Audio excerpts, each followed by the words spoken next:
Mike, one of the big questions about retirement is figuring out how much income you need during that time period. Where do people start?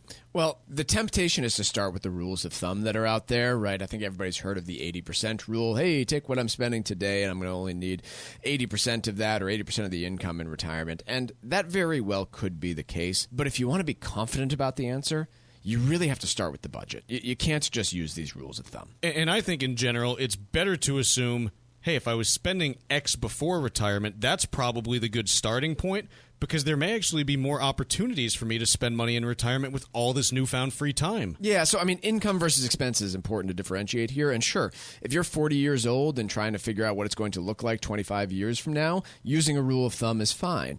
But if you are a year away from retirement, you have to take into consideration things like, hey, will I still have a mortgage at this stage? Right. I'm pulling in income. How much of my income is going towards retirement savings today? Clearly, I don't need to replicate that once I'm retired.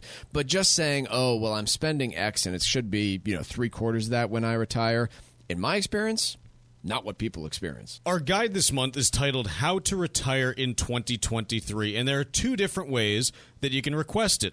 The first is by calling 800-393-4001. The second way to request it is by going to armstrongadvisory.com. The guide again is titled How to Retire in 2023, and you can call 800-393-4001 or go to armstrongadvisory.com. The proceeding was paid for by Armstrong Advisory Group, a registered investment advisor. Nothing in the ad or in any Armstrong guide is specific financial, legal, or tax advice. Consult your own financial, tax, and estate planning advisors before making any investment decisions. Armstrong may contact you to offer investment advisory services. Environmental nonprofit Ocean River Institute is working with communities to tackle climate change with nature-based solutions that feature slowing water down and building more soil with grasses and plants.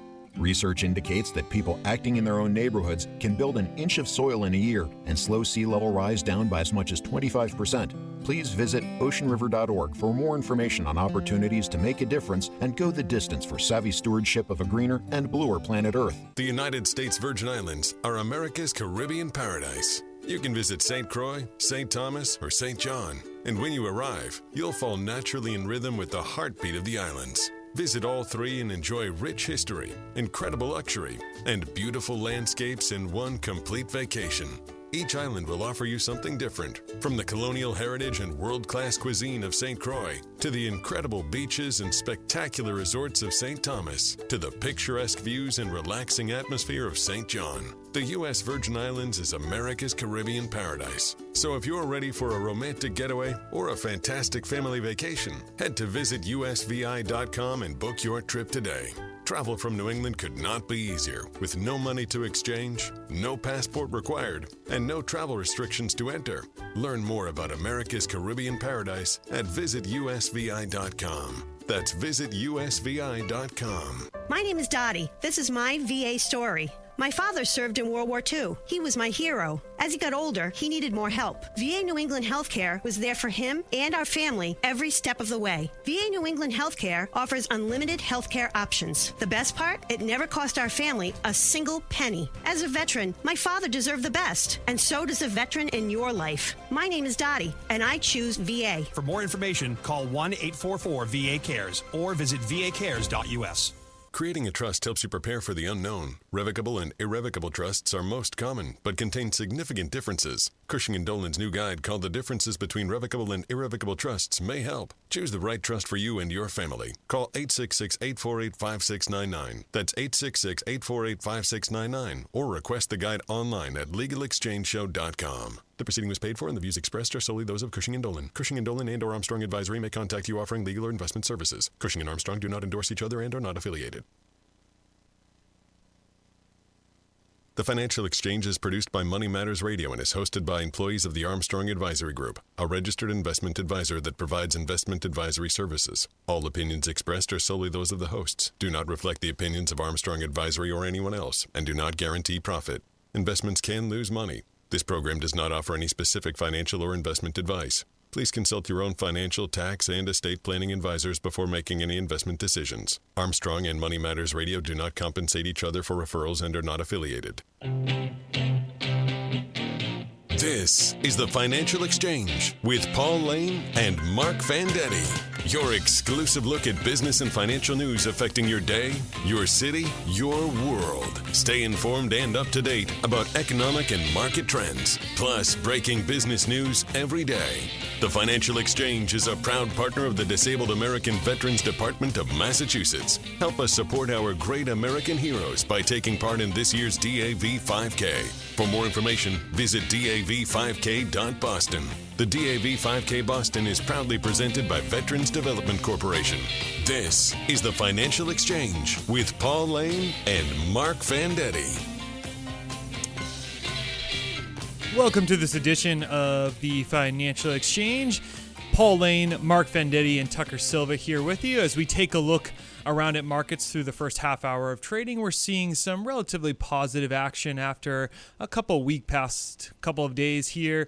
We're about up a little over 0.25% on the S&P 500 and about 60 points on the Dow Jones. A couple pieces of economic data that we had come out this morning that I want to begin the show with. Mark, we just saw a release of Case-Shiller Home Price Index where we saw a third straight month of increases for the month of April from a pricing perspective. Curious to hear your takeaways from this recent data dump that we saw in the home price index here. Yeah, I think we've seen enough on home prices and activity generally to conclude that there's a new trend percolating up. How strong it will be, we don't know. Home prices, as you point out, had declined for several months before February of this year, whether you use the Case-Shiller measure that came out this morning or others, but they seem to have since turned around. And again, this is confirmed by other data points, so to speak, that we look at. A little bit surprising to a lot of people, given that interest rates have more than doubled, more or less. They've come in a little bit, but let's just say doubled. And I'm talking about specifically the 30-year fixed rate. Mm-hmm. Others have as well. So gotten a lot more expensive to pay for a house over time.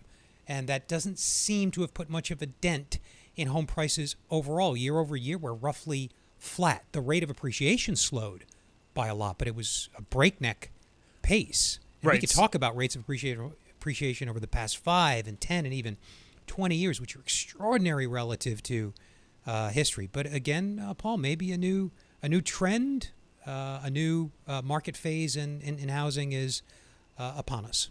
Perhaps. It's interesting that you mentioned that because I did read somewhere that the U.S. home index fell 1.7% year over year. But to your point, that's off of just a breakneck pace that we saw previously. And then relatedly, looking at the Boston market, which we've spoken about quite a bit on the show, in the Boston area, we saw a 1.5% increase month over month and a 0.8% increase year over year. So a very significant divergence from what we've seen nationally. Not divergence, but just a much more rapid rate of increase there, looking at the Boston area and speaking to sort of the resiliency of the housing market around our area here.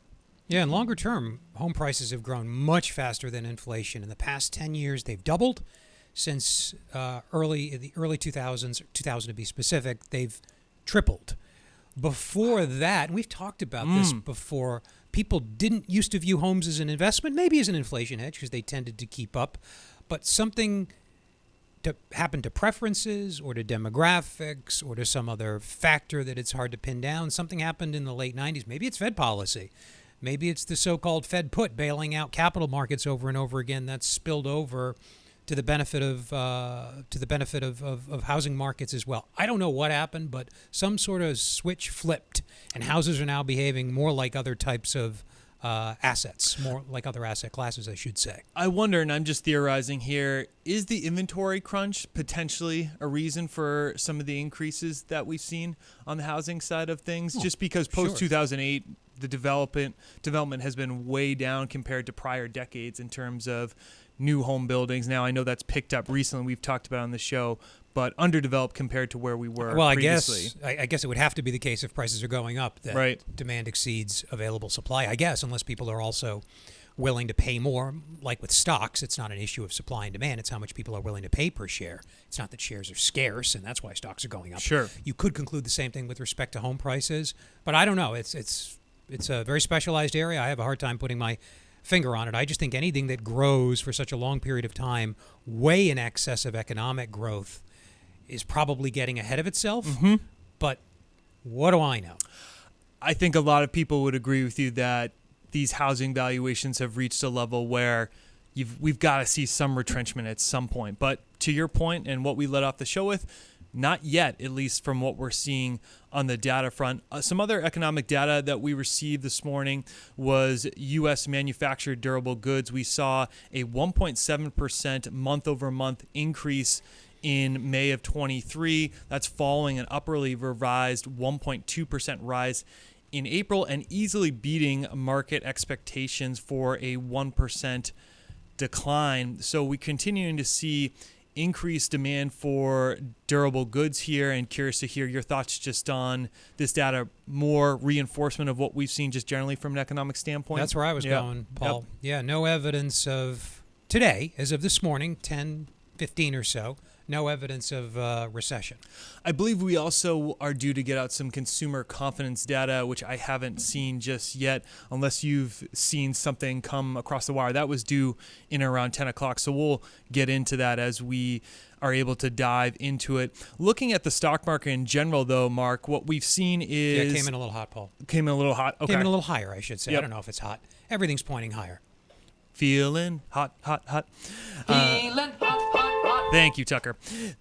In the stock market in general, what we've seen is a relatively calm period over the last several months. I found an interesting statistic here in this Wall Street Journal piece where the average weekly move for the S&P 500 has been less than 1% in either direction since late March. On a week-to-week basis, have seen very little fluctuation compared to that of late 2022, which was a very negative year for the stock market, where on average we were seeing about 2.5% or 2.6% moves on a weekly basis. And there's some theories here that we've reached a very low level on the VIX, which measures just options pricing and is used as a Wall Street fear gauge. We are now at 14 on that VIX. That's the lowest since February of 2020.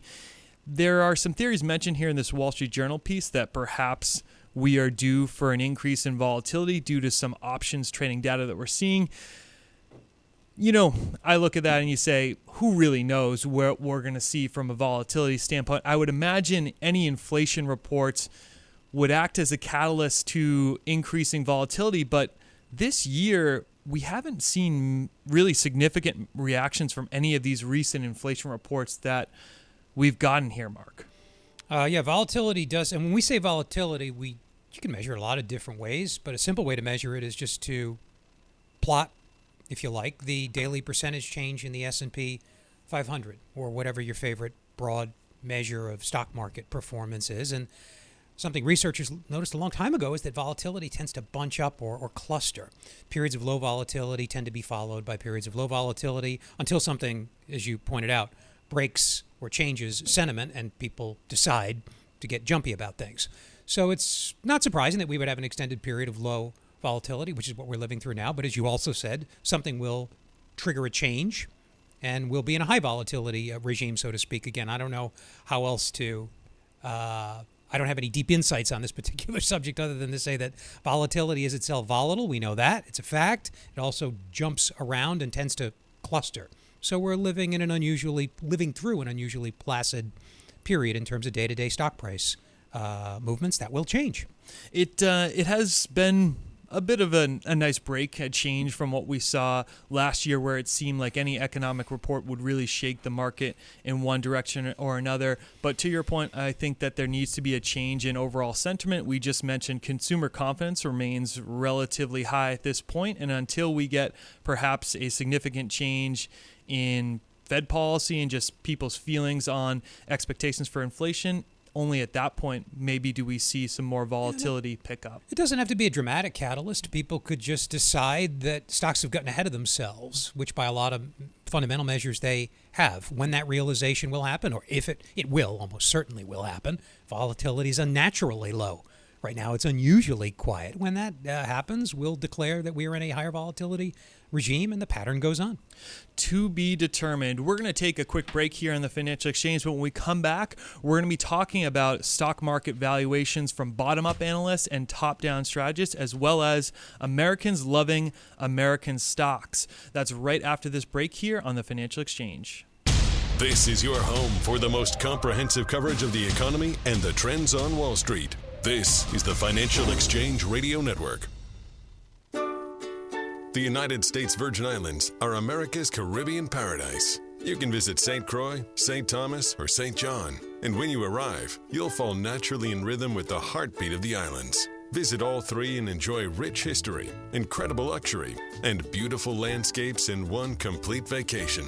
Each island will offer you something different, from the colonial heritage and world-class cuisine of St. Croix, to the incredible beaches and spectacular resorts of St. Thomas, to the picturesque views and relaxing atmosphere of St. John. The U.S. Virgin Islands is America's Caribbean paradise. So if you're ready for a romantic getaway or a fantastic family vacation, head to visitusvi.com and book your trip today. Travel from New England could not be easier, with no money to exchange, no passport required, and no travel restrictions to enter. Learn more about America's Caribbean paradise at visitusvi.com. That's visitusvi.com.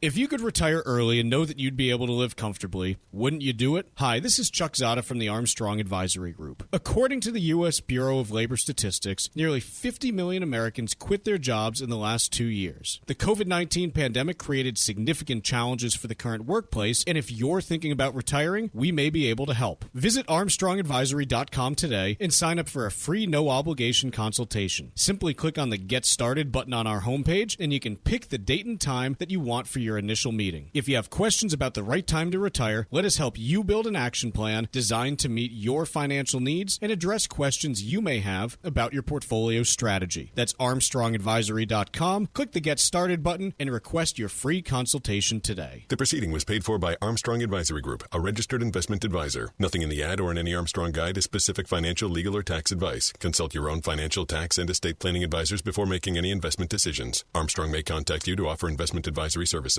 This is Tucker Silva of the Financial Exchange Show, and I'm joined today by estate planning attorney Todd Lutzke with the law firm of Cushing & Dolan with your Financial Exchange quick tip of the day. And today we're talking about the differences between revocable and irrevocable trusts. Now, Todd, when it comes to funding your trusts, is there a difference in how you do it or what goes into a revocable versus an irrevocable trust? There really isn't a difference as to what you can put in either one, although there might be a difference as to how much you put in each one. So let me explain. Generally speaking, with a revocable or an irrevocable trust, you can put your home in, you can put your rental properties in, you can put vacation homes in, you can put your investment portfolio in, bank accounts. Really, the only thing that can't go in either trust is an IRA, a 401k, or those qualified tax plans. Those can't go in because there'd be a huge income tax to put them in. Now, the difference is with an irrevocable trust, you're trying to protect assets from the nursing home, which you're not really doing with the revocable trust. So you may want to leave a little more assets outside the trust with an irrevocable trust. Whereas with a revocable trust, I don't see any reason why you wouldn't want to put everything in to reduce the taxes and avoid probate because you're in complete control of those assets. So that's really the concept behind revocable and irrevocable trusts. The estate planning experts at Cushing & Dolan have written a brand new guide that will answer the most common questions you might have about the differences between revocable and irrevocable trusts. You can request this brand new guide by calling 866-848-5699. That number again, 866-848-5699, or you can request it from their website, legalexchangeshow.com. The proceeding was paid for and the views expressed are solely those of Cushing & Dolan. Cushing & Dolan and or Armstrong Advisory may contact you offering legal or investment services. Cushing and Armstrong do not endorse each other and are not affiliated. Watch the show every day on Twitch TV, Facebook, and our website, financialexchangeshow.com. We're breaking down the biggest business stories of the day only on the Financial Exchange Radio Network. All of us at the Financial Exchange are excited about this year's DAV 5K. Save the date for Saturday, November 11th for this year's race at Fort Independence at Castle Island. Our partnership with the Disabled American Veterans Department of Massachusetts is a cause that's near and dear to all of us. So visit dav5k.boston and make your donation today. Your gifts can sponsor a veteran's family member at summer camp, as well as a veterans who are homeless or hospitalized. That's dav5k.boston. The DAV 5K Boston is proudly presented by Veterans Development Corporation. There's typically two ways that people will look at markets and the economy. There are macro folks out there who are called top-down investors, in which they look at the overall economic conditions, sort of scrutinizing the S&P 500 and its valuations and earnings per share gauges. And then there are those who are more micro specific, where they are bottom up. They are looking at specific individual companies, whether that be Exxon, Apple, Amazon, you pick a name out there. They're looking at the fundamentals of that specific company and then looking to the overall economy in general from the bottom up. And there's two different approaches here, Mark, that I just outlined. The upshot of this is that neither approach, I would argue, does a fantastic job of predicting where the market's going to go. We all know it's very hard over the short term to make a real prediction as to the direction of the market over a 6-month period. But those are the two different ways of looking at it. And curious, your thoughts. I feel like you would sort of gravitate more to that top-down approach. Absolutely. Yeah. So one analogy here, because this stuff can get a little arcane, is a top-down approach to, say, losing weight would be, I'm just going to cut out half my meals. I'm not going to discriminate. I'm not going to cherry pick this or that. A bottom-up approach would be, I'm going to cut out carbs. I'm going to cut out the once-a-week dessert. I'm going to cut out wine or beer or something. I think that's one way of thinking about top-down, sort of general, just lob something off equally, pro rata, however you want to think about it, versus bottom-up. And you could do top-down forecasting of, say, stock prices. You could take your estimate for next year's price to earnings, which is a ratio, P to E. If you have an earnings estimate, you can multiply PE by E to get P out of it, if you remember from algebra. That's one way to do top-down forecasting. Another way is to look at the behavior of something over time, use its past behavior to try to predict its future behavior. They call that time series analysis. I prefer that because bottom-up approaches to inflation or stock forecasting can cause you to miss the forest for the trees. You find certain companies so attractive that you forget that the overall market right now is really frothy by just about every measure, or that the economy is running hot and the Fed's still trying to cool it, which is the case. So bottom-up forecasting can miss the forest because the allure of certain trees is very, very strong, very attractive. That's how I like to think about it. I have to ask you a follow-up question because Mike Armstrong made me rethink this, that I like the weight analogies, but he was mentioning that you always use the weight analogies, and he wanted the listeners out there to know that you're a very trim guy and not someone who needs to really focus on weight loss. But I'm just not a overweight preferred because analogy. I do focus on what I eat. Okay. I'm not natural. I have never been, and I resent people who are naturally skinny their whole lives. They've never had to do much about it. No, I, like a lot of people, I'm always thinking about what I eat and whether or not I can offset it later by burning more calories. So it's the eternal struggle. So just like your top-down analysis of the economy, this is a focus on a day-to-day basis. What's going in from an input standpoint to Marc Fandetti's body for or my food inflation consumption. forecast or what I think about GDP. But so the funny thing here is you've got this divergence, like you said, between top-down views on the stock market, which are relatively pessimistic. That is relative to bottom-up views. And that's almost always been the case because the bottom-up guys and women miss the broader environment. Now, they talk to top-down people. Investment firms are usually diversified. They've got economists, they've got strategists, they've got people who just follow sectors. They put them all in a room and they come out with some consensus view. Despite all that cross-fertilization among people who focus in different areas, you still get this gap. And it's been the case from time immemorial between bottom-up, who are always more optimistic for whatever reason, than top-down. So I think, as you suggested, you have to take sort of a blended view and keep in mind that bottom-up forecasts, if you see an analyst who's hot on a stock, be advised they're probably quite focused on that company or that sector. They might be missing broader economic or market trends that could derail a particular forecast. So take analyst forecasts with a grain of salt is one takeaway from for me for this story. Another really interesting piece here in The Economist, and this is a subject, Mark, you and I have talked about over the last couple of weeks regarding Americans loving American stocks. There was an analysis done where if you look at American fund investors, only about 1/6 of their equity allocation is overseas.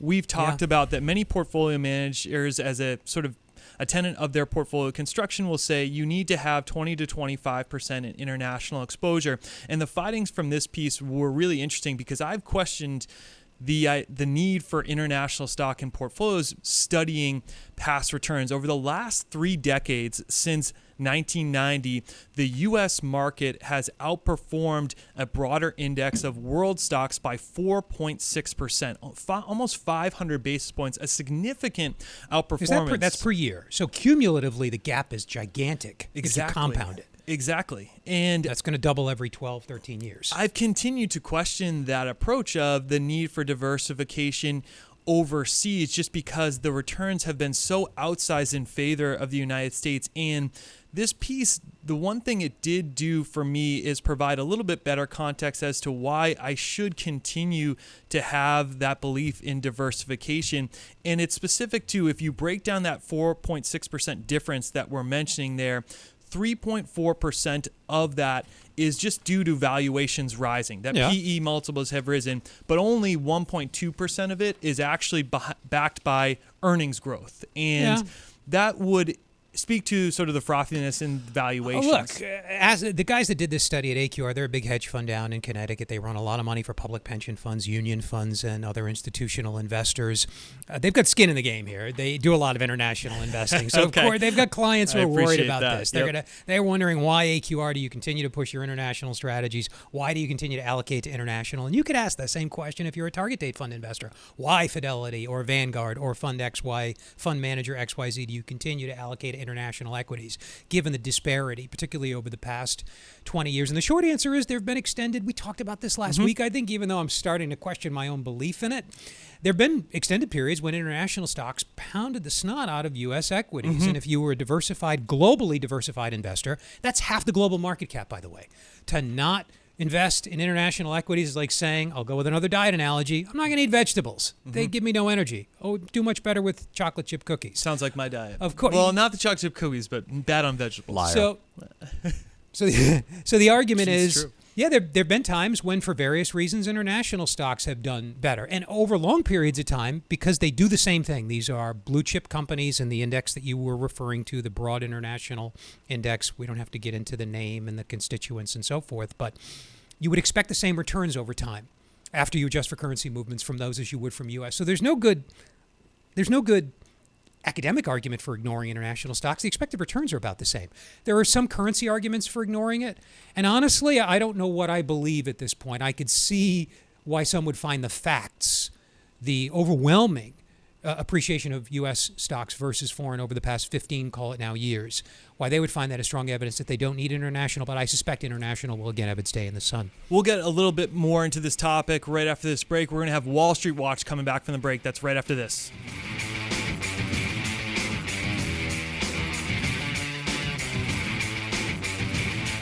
Like us on Facebook and follow us on Twitter @TFE Show. Breaking business news is always first, right here on the Financial Exchange Radio Network. My name is Dottie. This is my VA story. My father served in World War II. He was my hero. As he got older, he needed more help. VA New England Healthcare was there for him and our family every step of the way. VA New England Healthcare offers unlimited healthcare options. The best part? It never cost our family a single penny. As a veteran, my father deserved the best, and so does a veteran in your life. My name is Dottie, and I choose VA. For more information, call 1-844-VA-CARES or visit vacares.us. It happens all over Massachusetts. In every home and every community. Be careful on your bike. Learning can happen anytime, anywhere. We'll see you at practice this weekend. And no matter how learning takes place in your family's life, DESE is there as your partner. The Massachusetts Department of Elementary and Secondary Education. Never stop learning. Find out more at mass.gov/back-to-school. Sponsored by the Massachusetts Department for Elementary and Secondary Education. The United States Virgin Islands are America's Caribbean paradise. You can visit St. Croix, St. Thomas, or St. John. And when you arrive, you'll fall naturally in rhythm with the heartbeat of the islands. Visit all three and enjoy rich history, incredible luxury, and beautiful landscapes in one complete vacation. Each island will offer you something different, from the colonial heritage and world-class cuisine of St. Croix to the incredible beaches and spectacular resorts of St. Thomas to the picturesque views and relaxing atmosphere of St. John. The U.S. Virgin Islands is America's Caribbean paradise. So if you're ready for a romantic getaway or a fantastic family vacation, head to visitusvi.com and book your trip today. Travel from New England could not be easier, with no money to exchange, no passport required, and no travel restrictions to enter. Learn more about America's Caribbean paradise at visitusvi.com. That's visitusvi.com. Protecting your assets is paramount to being able to enjoy your retirement years. Creating a trust is oftentimes the first step in the estate planning process. It helps you prepare for the unknown, as well as the inevitable.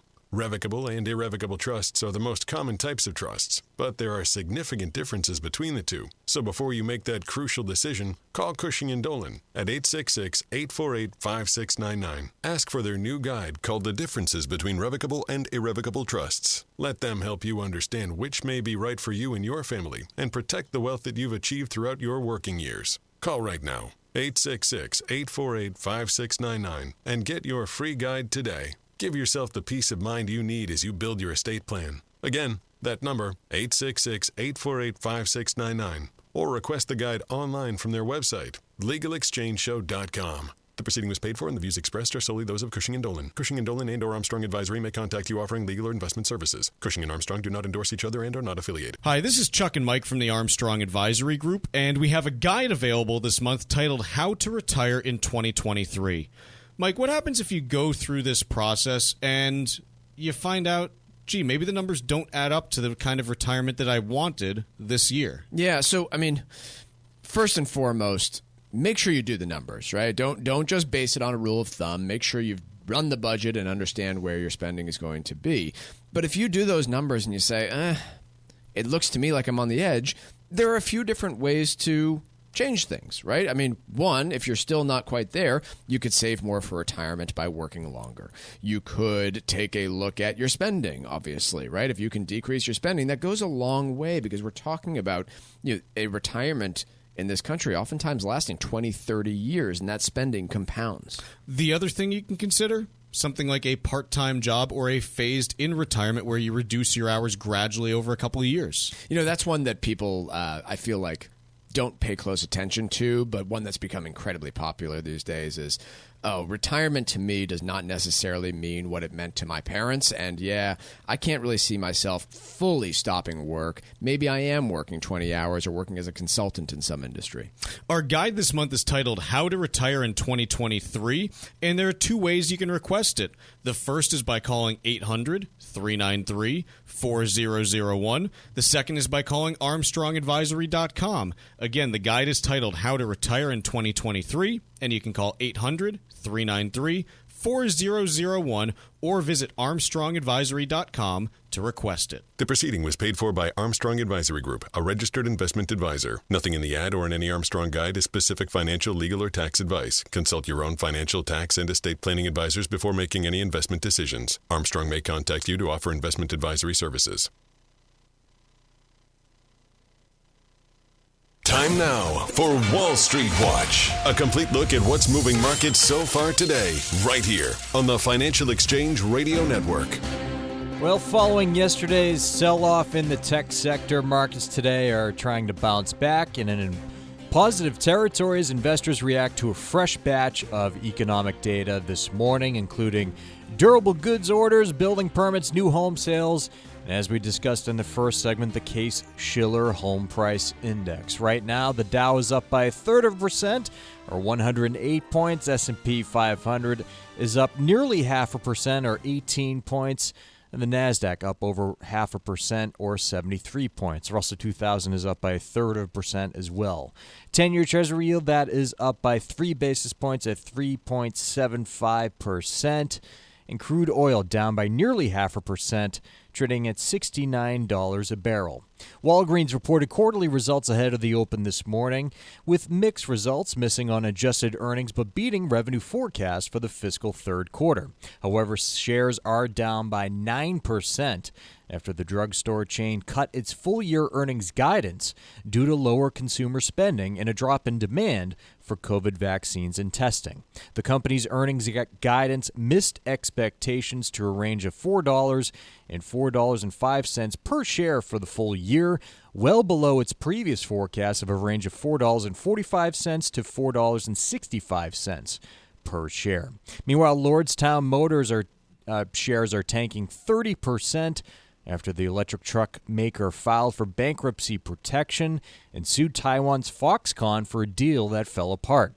Elsewhere, ahead of its investor day today, Delta Airlines upped its second quarter forecast at the upper end of its previously stated range of $6 per share due to continued strong travel demand and customers trading up for more premium tickets.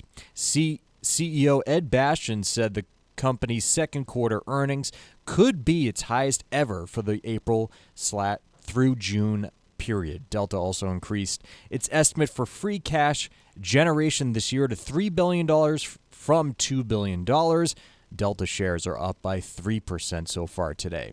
Kellogg shares are up by 2% after Goldman Sachs upgraded the stock to buy, saying it was mispriced compared to the potential growth opportunity offered to investors.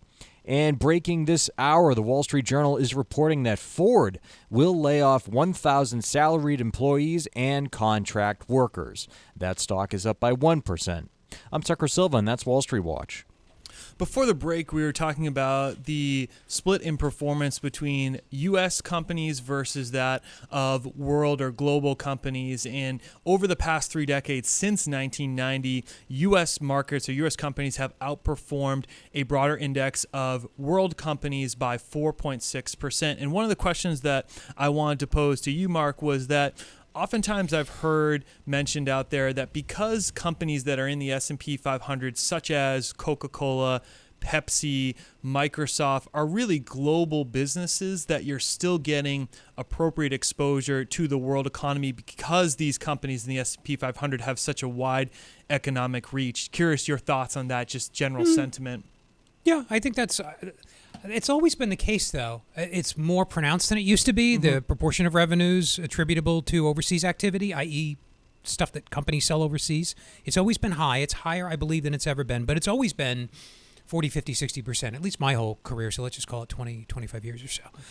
So I'm not sure that's a new argument for shunning international. But I hear you if that's what's important. But geographic diversification gives you something that doesn't. It gives you exposure to regions or countries with different policies, different stages of their business cycle. So if you look at the top holdings in, say, the MSCI EFA, which stands for Europe, I think it's Australasia, which is this compact term for those two continents. Is that two continents or one? That's one continent, isn't it? That's one continent. Excuse me. And then the Far East. So that's companies like Sony, Nokia, Ericsson, Toyota. You name it. Blue chip European companies. They give you exposure to factors that U.S. companies, even if they do a lot of their sales overseas, don't. So that's one argument for their imperfect correlation, which is what you look for when you're building a portfolio. I'm not talking about somebody that wants to pick the winner and put it all on red or black. Right. I'd put it on the S&P too. But if I'm building a portfolio as an institutional investor, I want to know what correlations are among asset classes. Does one zig while the other zags? If they do and they have the same expected return, this helps my risk. So that's where professional, if you like, not always successful, but professional investors come from when they put international in their portfolio. There are reasons other than exposure to sales in other markets to do it. One international country that has seen direct investment decline in recent months is China. And recently what we've seen is Chinese Premier Li Qiang has been out there really trying to make a pointed effort to draw more investment capital into China. He had blasted really the Western efforts to remove China from their supply chains. What we came out of the pandemic realizing, a smirk from Mark, and I'll let you stop stealing our stuff. I'll let you tee off on him in just a second here.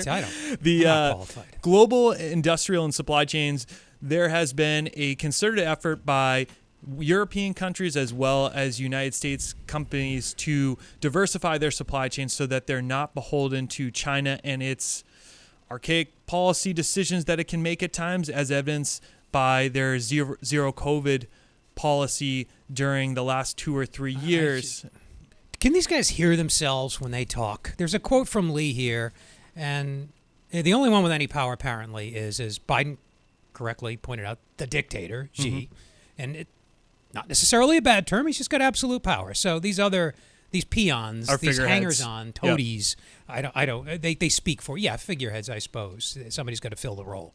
But the power resides in the chair of the Communist Party, President Xi, as I understand it. There's a quote in here from this guy. It's businesses that are most sensitive and are in the best position to assess such risks. Given the fusion between the civilian sector and the military sector in China, it's comical. I mean, their business serves their military. You can't separate the two decisions. When you're building a factory, as I understand it, this is not my field, but I think it's widely known that military and civilian operations there are so blended as to be indistinguishable. So when we build a factory there, Tesla or Apple, you're effectively giving that tech to the Chinese military. And while we hope there will be no conflict, they've stated that they intend to, say, retake Taiwan or expand their bases that they're building on artificial reefs in the Pacific and other places. I mean, they're a strategic adversary right now, and we have to be sensitive of who we share our tech with. That seems to be at the root of all this. That's my superficial understanding of the issue. So some of these quotes seem, frankly, dumb, given that reality. They are dumb, and also they are just positive conjecture as to the state of the Chinese economy. But to our point before, he's a figurehead for the ultimate leader of the country, and has just been speaking in, I would say, kind of coach or sports speak, where we are going to roll out more practical and effective measures, just talking in generic sort of quotations that really have no specific evidence as to what they're going to do from a practical standpoint to encourage more domestic demand. We've seen the Chinese economy slow down, but they're not pointing to anything that they're going to do to stimulate demand. They cut back rates a little bit, but that's not going to spur a ton of economic activity. I don't know if it's communism or if it's just cultural. I run into this with the Russians too, who are, of course, not formally communist anymore, but the system, one could call it autocratic. It's certainly not democratic. They speak in these generalities, these vacuous phrases that to us, maybe it's just translation, sound stupid. Like these quotes sound dumb. There's no substance to them. They are clearly contradicted by reality. We know their military shares technology with their civilian industries. So therefore we will be guarded about what we share. In light of that reality, the relationship will be different going forward. No question about it. It will be interesting to see. It's been theorized that President Biden is going to come out with a executive order that would restrict U.S. company investment or just general investments in China. So we'll continue to follow that as that story develops. We're going to take a quick break here on the Financial Exchange. When we come back, we're going to be talking about a significant productivity drop that we've seen. The American workers not really generating the same type of output that we've seen. That's right after this break. The latest news on inflation and how the markets are reacting every morning, right here on the Financial Exchange Radio Network. If you could retire early and know that you'd be able to live comfortably, wouldn't you do it? Hi, this is Chuck Zada from the Armstrong Advisory Group. According to the U.S. Bureau of Labor Statistics, nearly 50 million Americans quit their jobs in the last 2 years. The COVID-19 pandemic created significant challenges for the current workplace, and if you're thinking about retiring, we may be able to help. Visit ArmstrongAdvisory.com today and sign up for a free no-obligation consultation. Simply click on the Get Started button on our homepage, and you can pick the date and time that you want for your initial meeting. If you have questions about the right time to retire, let us help you build an action plan designed to meet your financial needs and address questions you may have about your portfolio strategy. That's ArmstrongAdvisory.com. Click the Get Started button and request your free consultation today. The proceeding was paid for by Armstrong Advisory Group, a registered investment advisor. Nothing in the ad or in any Armstrong guide is specific financial, legal, or tax advice. Consult your own financial, tax, and estate planning advisors before making any investment decisions. Armstrong may contact you to offer investment advisory services.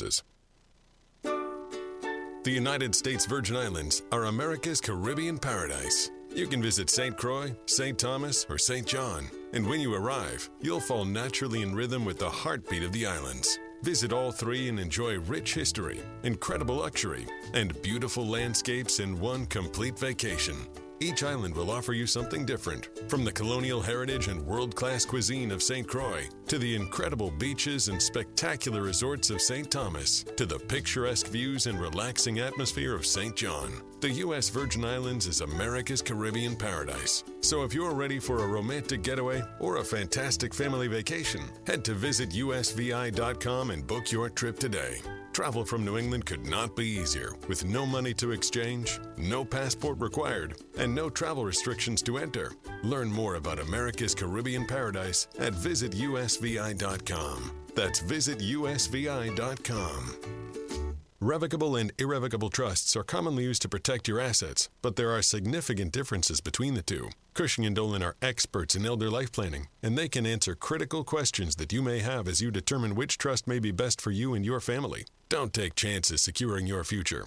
Call Cushing & Dolan right now at 866-848-5699 and get their brand new guide called The Differences Between Revocable and Irrevocable Trusts. The guide contains crucial information about a variety of topics, including the income tax effects of both trusts, ways to leave assets to your children, as well as many other factors you should consider in the estate planning process, such as your net worth, your age, and your marital status. Call today, 866-848-5699. That's 866-848-5699. Or request the guide online from their website, legalexchangeshow.com. The proceeding was paid for and the views expressed are solely those of Cushing & Dolan. Cushing & Dolan and or Armstrong Advisory may contact you offering legal or investment services. Cushing and Armstrong do not endorse each other and are not affiliated. My name is Dottie. This is my VA story. My father served in World War II. He was my hero. As he got older, he needed more help. VA New England Healthcare was there for him and our family every step of the way. VA New England Healthcare offers unlimited healthcare options. The best part? It never cost our family a single penny. As a veteran, my father deserved the best, and so does a veteran in your life. My name is Dottie, and I choose VA. For more information, call 1-844-VA-CARES or visit vacares.us. Summer adventures are where memories are made. Add some flavor to your Massachusetts summer by eating like a local. On a gorgeous summer day, head to one of dozens of pick-your-own farms for the freshest blueberries, raspberries, or apples you can find. Or discover delectable ingredients to craft a homemade meal from one of Massachusetts' local specialty grocers. There are wonderful items to find from across the state. Need some inspiration? Map your fresh food adventure at eatlikealocalinma.org. Sponsored by Mass Farmers Markets. Text us at 617-362-1385 with your comments and questions about today's show, and let us know what you think about the stories we are covering. This is the Financial Exchange Radio Network.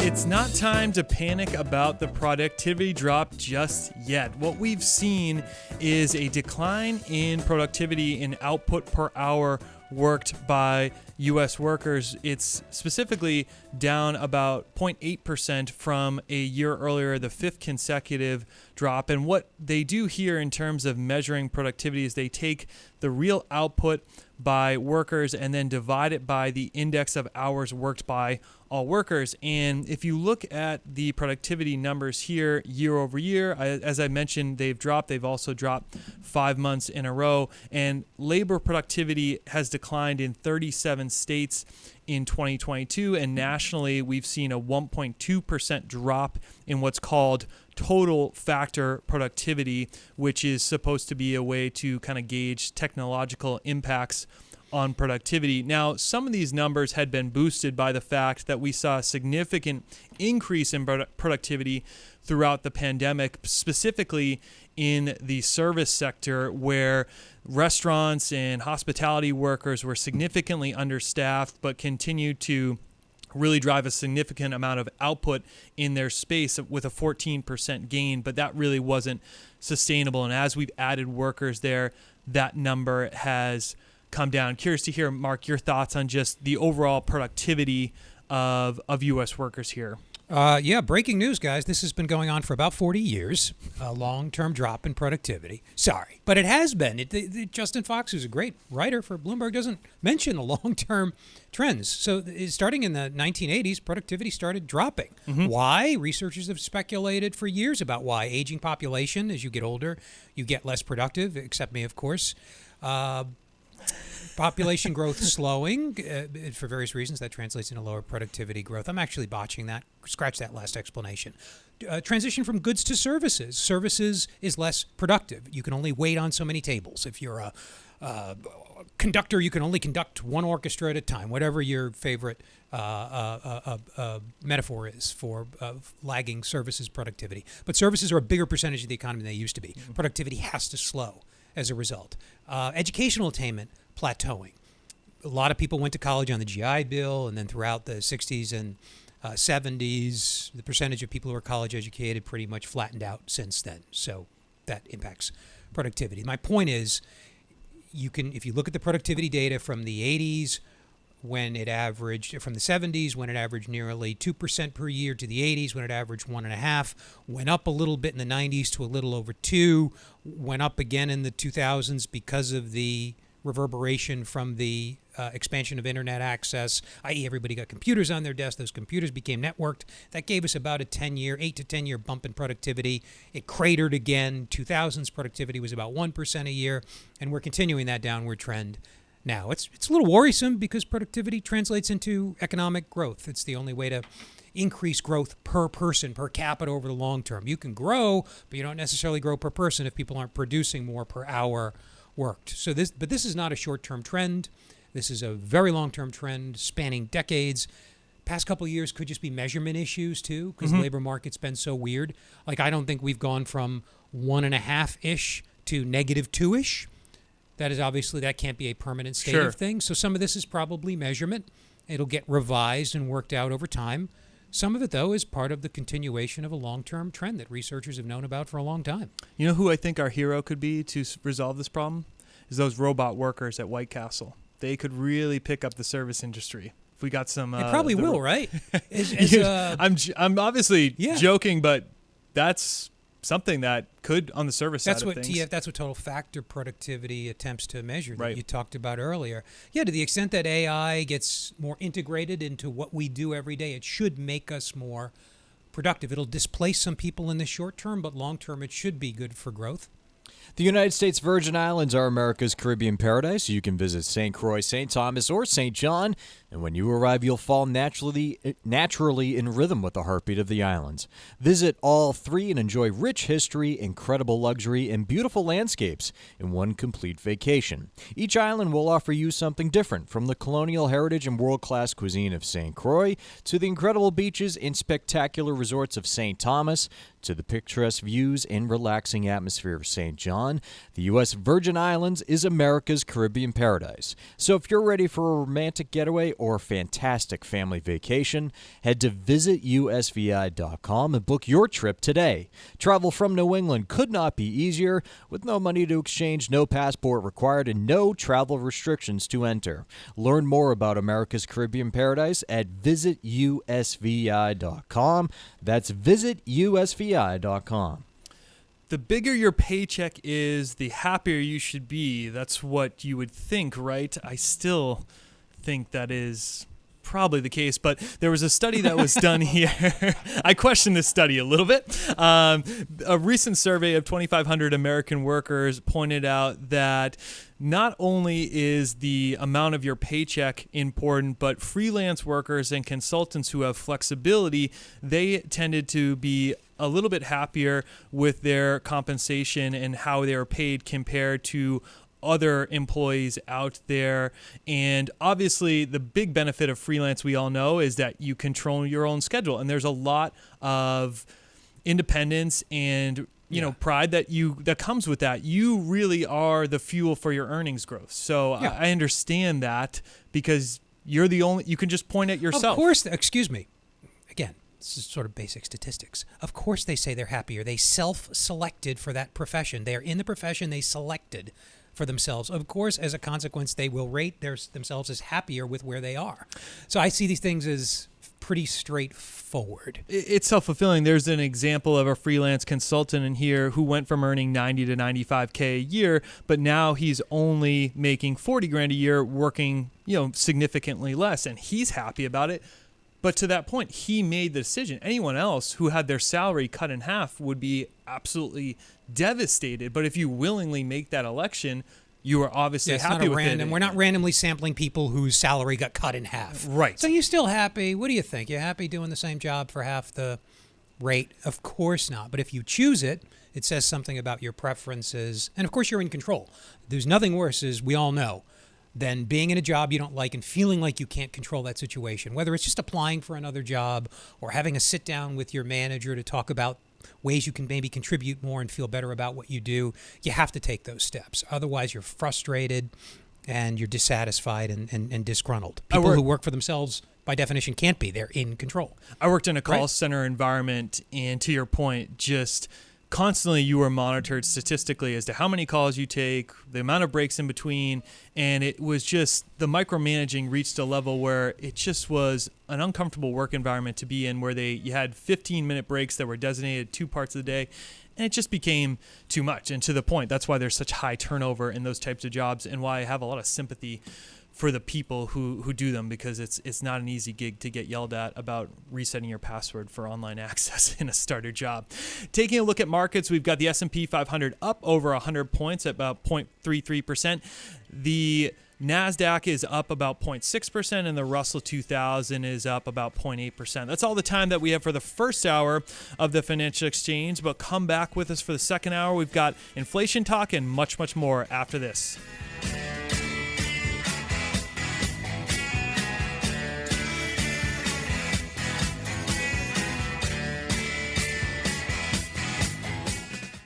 Hi, this is Chuck and Mike from the Armstrong Advisory Group, and we have a guide available this month titled How to Retire in 2023. Mike, what happens if you go through this process and you find out, gee, maybe the numbers don't add up to the kind of retirement that I wanted this year? Yeah, so, first and foremost, make sure you do the numbers, right? Don't just base it on a rule of thumb. Make sure you've run the budget and understand where your spending is going to be. But if you do those numbers and you say, it looks to me like I'm on the edge, there are a few different ways to change things, right? One, if you're still not quite there, you could save more for retirement by working longer. You could take a look at your spending, obviously, right? If you can decrease your spending, that goes a long way, because we're talking about a retirement in this country oftentimes lasting 20, 30 years, and that spending compounds. The other thing you can consider, something like a part-time job or a phased-in retirement where you reduce your hours gradually over a couple of years. That's one that people, I feel like, don't pay close attention to, but one that's become incredibly popular these days is, retirement to me does not necessarily mean what it meant to my parents. And yeah, I can't really see myself fully stopping work. Maybe I am working 20 hours or working as a consultant in some industry. Our guide this month is titled How to Retire in 2023, and there are 2 ways you can request it. The first is by calling 800-393-4001. The second is by calling ArmstrongAdvisory.com. Again, the guide is titled How to Retire in 2023, and you can call 800-393-4001 or visit ArmstrongAdvisory.com to request it. The proceeding was paid for by Armstrong Advisory Group, a registered investment advisor. Nothing in the ad or in any Armstrong guide is specific financial, legal, or tax advice. Consult your own financial, tax, and estate planning advisors before making any investment decisions. Armstrong may contact you to offer investment advisory services. Tuning into the baseball game, monitoring the incoming storm, catching your favorite talk show. These are just a few of the reasons more than 80 million Americans depend on AM radio each month. And did you know AM radio is the backbone of the emergency alert system? It's reliable, free, and public safety depends on it. Text AM to 52886 and tell Congress we need AM radio in cars. Message and data rates may apply. You may receive up to 4 messages a month, and you may text STOP to stop. This message furnished by the National Association of Broadcasters. Environmental nonprofit Ocean River Institute is working with communities to tackle climate change with nature-based solutions that feature slowing water down and building more soil with grasses and plants. Research indicates that people acting in their own neighborhoods can build an inch of soil in a year and slow sea level rise down by as much as 25%. please visit oceanriver.org for more information on opportunities to make a difference and go the distance for savvy stewardship of a greener and bluer planet Earth. This is the Money Matters Radio Network, WBNW 1120 AM and W275CM FM, Concord, Boston. The Money Matters Radio Network. My name is Dottie. This is my VA story. My father served in World War II. He was my hero. As he got older, he needed more help. VA New England Healthcare was there for him and our family every step of the way. VA New England Healthcare offers unlimited healthcare options. The best part? It never cost our family a single penny. As a veteran, my father deserved the best, and so does a veteran in your life. My name is Dottie, and I choose VA. For more information, call 1-844-VA-CARES or visit vacares.us. Creating a trust helps you prepare for the unknown. Revocable and irrevocable trusts are most common, but contain significant differences. Cushing & Dolan's new guide called The Differences Between Revocable and Irrevocable Trusts may help. Choose the right trust for you and your family. Call 866-848-5699. That's 866-848-5699. Or request the guide online at legalexchangeshow.com. The proceeding was paid for, and the views expressed are solely those of Cushing & Dolan. Cushing & Dolan and or Armstrong Advisory may contact you offering legal or investment services. Cushing & Armstrong do not endorse each other and are not affiliated. The United States Virgin Islands are America's Caribbean paradise. You can visit St. Croix, St. Thomas, or St. John. And when you arrive, you'll fall naturally in rhythm with the heartbeat of the islands. Visit all three and enjoy rich history, incredible luxury, and beautiful landscapes in one complete vacation. Each island will offer you something different, from the colonial heritage and world-class cuisine of St. Croix, to the incredible beaches and spectacular resorts of St. Thomas, to the picturesque views and relaxing atmosphere of St. John. The U.S. Virgin Islands is America's Caribbean paradise. So if you're ready for a romantic getaway or a fantastic family vacation, head to visitusvi.com and book your trip today. Travel from New England could not be easier, with no money to exchange, no passport required, and no travel restrictions to enter. Learn more about America's Caribbean paradise at visitusvi.com. That's visitusvi.com. I studied Spanish in college and never got fluent, but then I tried Babbel. Want the most effective way to learn another language? In just 15 minutes a day, Babbel's bite-sized lessons will have you learning another language in as little as 3 weeks. Babbel is all conversation-based, so it gets you speaking quickly about things you actually talk about in the real world. You'll really see a difference in how you can speak and how conversational you can be in just a few weeks. Babbel isn't just lessons. You can listen to podcasts, play games, watch videos. You can even take live online classes with a language teacher. There are so many ways to learn with Babbel. The lessons online and in the app make it easy to learn from pretty much anywhere. University studies have shown that using Babbel for 15 hours is equivalent to a semester of college Spanish. If you want to learn a new language, there's no better way than Babbel. Go to Babbel.com to try for free. That's Babbel.com. Babbel.com. This is Tucker Silva of the Financial Exchange Show, and I'm joined today by estate planning attorney Todd Lutzke with Cushing & Dolan with your Financial Exchange Quick Tip of the Day. And today we're talking about the differences between revocable and irrevocable trust. Now, Todd, is there a difference in the taxation of a revocable versus an irrevocable trust, and any difference in how you would file your income taxes? Yes, there is a difference, but it's really subtle, folks. And this is what's important to understand, right? Because the revocable trust, remember, is really a big difference is it's not protecting the assets from the nursing home, and you can put your assets in, and it can generate income, and everything in there is in your Social Security number. So you don't even need to file a separate income tax return for a revocable trust. Everything just continues to get picked up and reported on your personal income tax return. However, with the irrevocable trust, again, doing this to try and protect assets from the cost of long-term care, the assets in that trust could be generating income. Now you will need a tax ID number, not your Social Security number, and you will need to file a separate income tax return called a 1041. However, the good news is the trusts we prepare are grantor trusts, so all that income is going to flow through and be picked up on your 1040, just like it would be if it's on a revocable trust situation. So, yes, a separate return, but no difference in income tax liability, folks. It's neutral. The estate planning experts at Cushing & Dolan have written a brand new guide that will answer the most common questions you have about the differences between revocable and irrevocable trusts. You can request this brand new guide by calling 866-848-5699. Once again, that number, 866-848-5699. Or you can request your free copy by visiting LegalExchangeShow.com. The proceeding was paid for and the views expressed are solely those of Cushing & Dolan. Cushing & Dolan and or Armstrong Advisory may contact you offering legal or investment services. Cushing & Armstrong do not endorse each other and are not affiliated. The Financial Exchange is produced by Money Matters Radio and is hosted by employees of the Armstrong Advisory Group, a registered investment advisor that provides investment advisory services. All opinions expressed are solely those of the hosts, do not reflect the opinions of Armstrong Advisory or anyone else, and do not guarantee profit. Investments can lose money. This program does not offer any specific financial or investment advice. Please consult your own financial, tax, and estate planning advisors before making any investment decisions. Armstrong and Money Matters Radio do not compensate each other for referrals and are not affiliated. This is the Financial Exchange with Paul Lane and Marc Fandetti. Your exclusive look at business and financial news affecting your day, your city, your world. Stay informed and up to date about economic and market trends, plus breaking business news every day.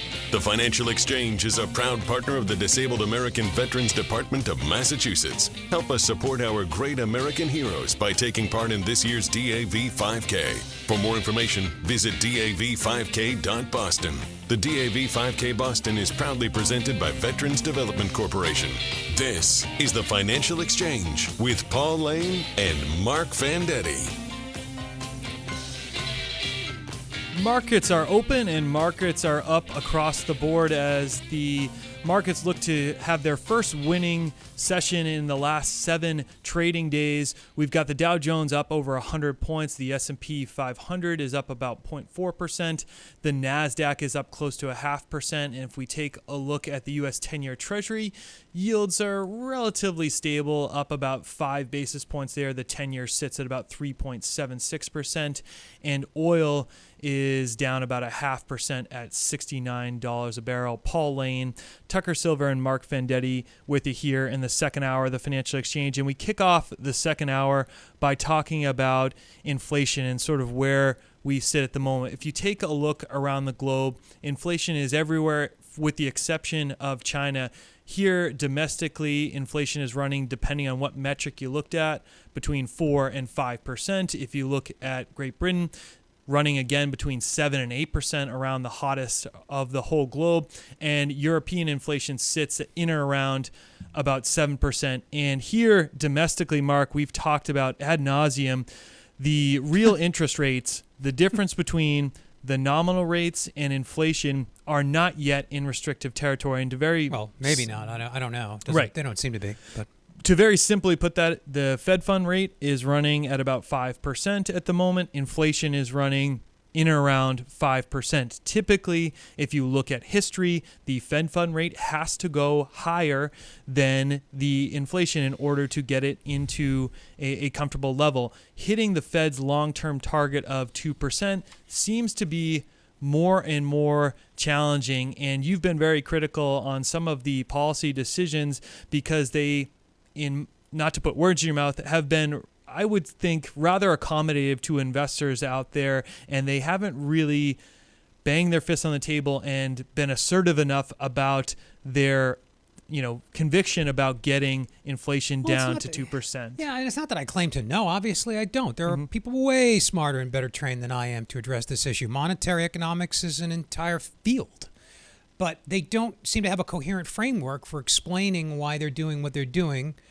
Or if you don't have a coherent framework, then stop yammering and confusing people. And my criticism is directed specifically at these press conferences and sometimes the public remarks of Fed officials who don't come right out and say, we think Fed funds has to be real now, to your point, after inflation, at 1 or 2% to be restrictive. And if you do the math, we're not there yet, whether you use expectations as your inflation variable or actual inflation. Therefore, we think Fed funds needs to go higher. And if that is the case, they've hinted at this. They've hinted that they don't think they're in restrictive territory, as evidenced by the last set of projections that they gave us. They think Fed funds, their policy rate, their rate they can control or target, needs to be 5.5%. We're now at 5. Why not get there now? What's the excuse? Well, because we think a slow disinflation will do less damage. Why do you think that? Do you subscribe to models for which that is a plausible result? Because there are models out there that give you that result. Say you subscribe to those and explain why. It sounds to me like the thinking is a little incoherent, a little disorganized.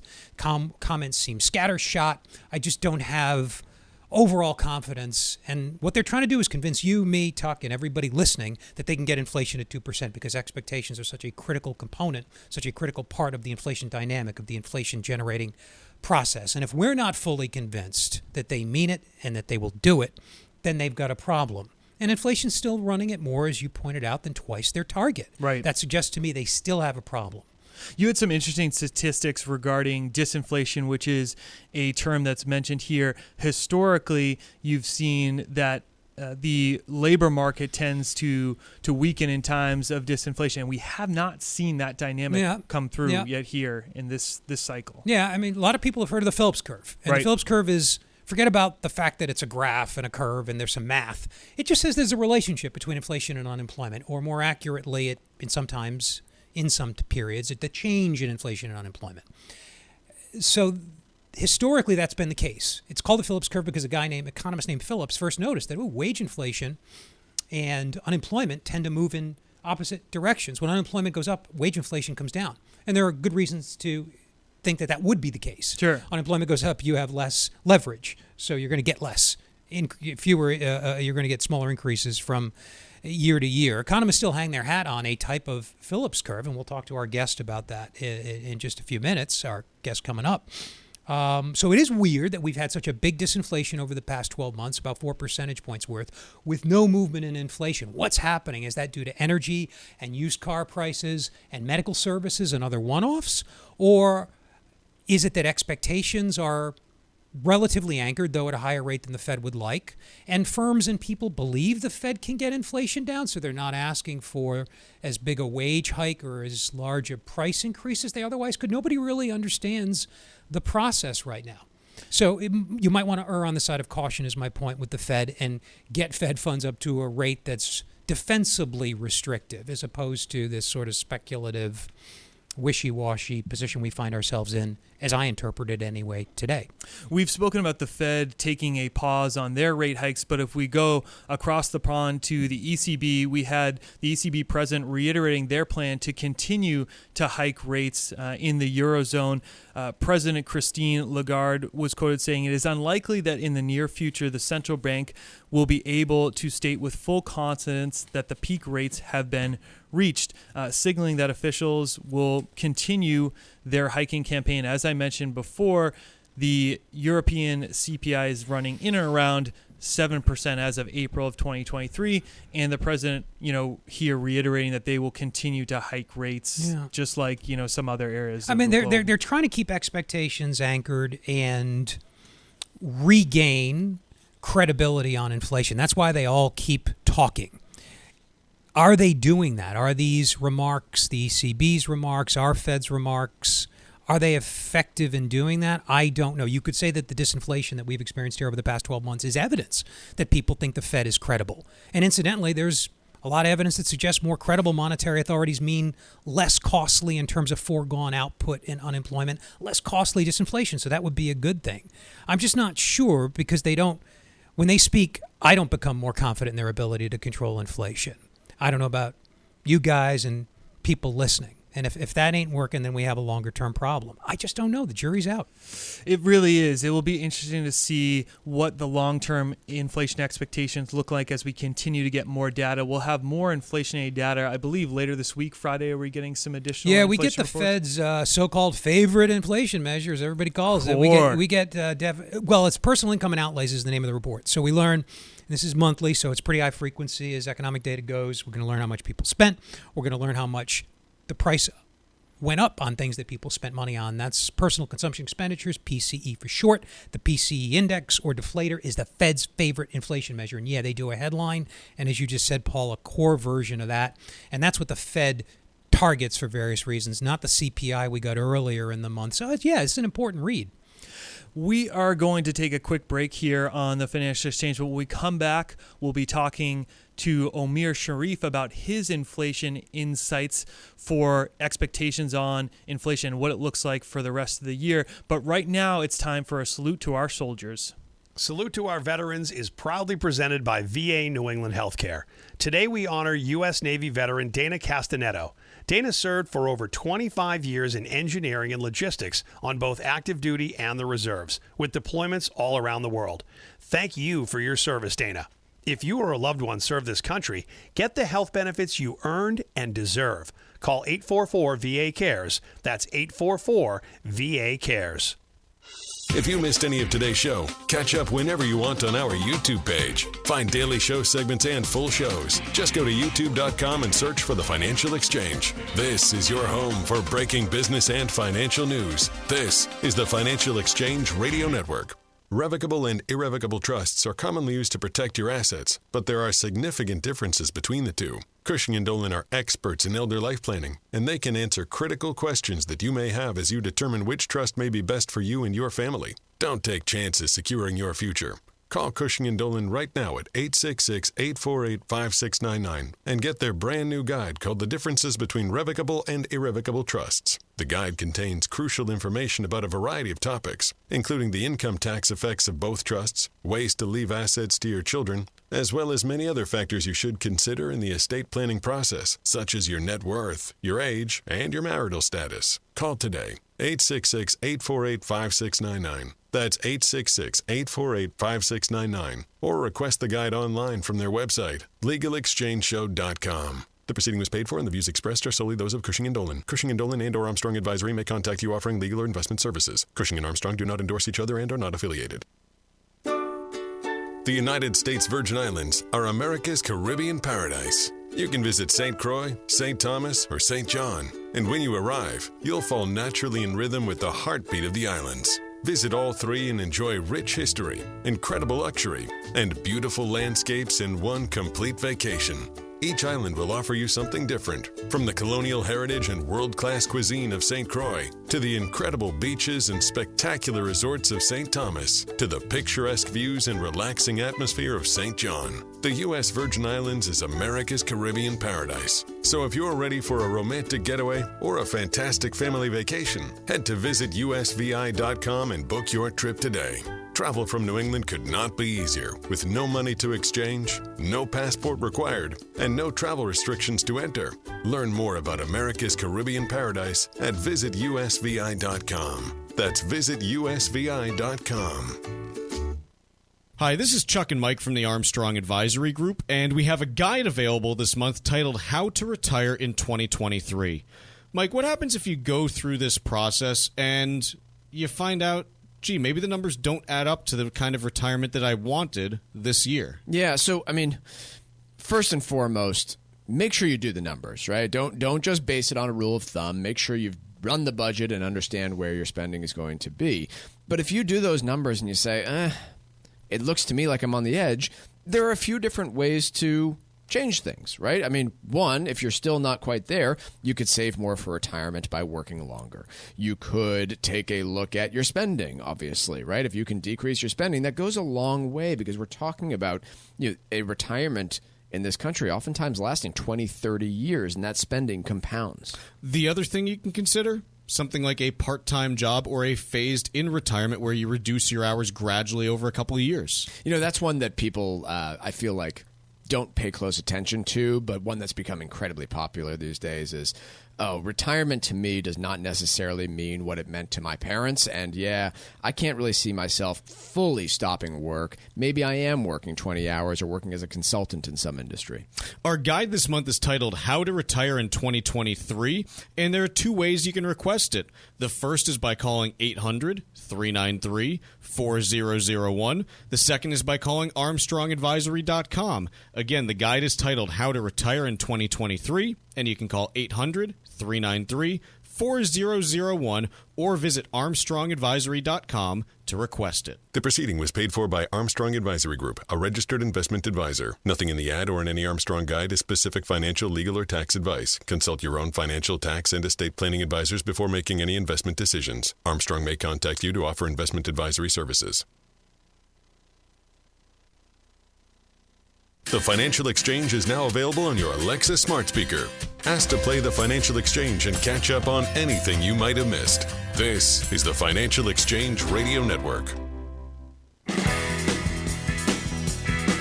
The Financial Exchange is proudly partnered with VA New England. If you or loved one serve this country, get the health benefits you earned and deserve. Call 844-VA-CARES. That's 844-VA-CARES. And we're joined now by Omair Sharif of Inflation Insights. Omair, good morning. Thanks for being with us. Thanks for having me. Pleasure. So just to educate the audience and myself, we were talking earlier about top-down forecasters and bottom-up forecasters. And as I understand it, correct me if I'm wrong, you don't estimate Phillips curves or natural rate this, neutral rate that. You are a bottom-up inflation forecaster. You take more of an accounting approach looking at the individual components. Is that accurate?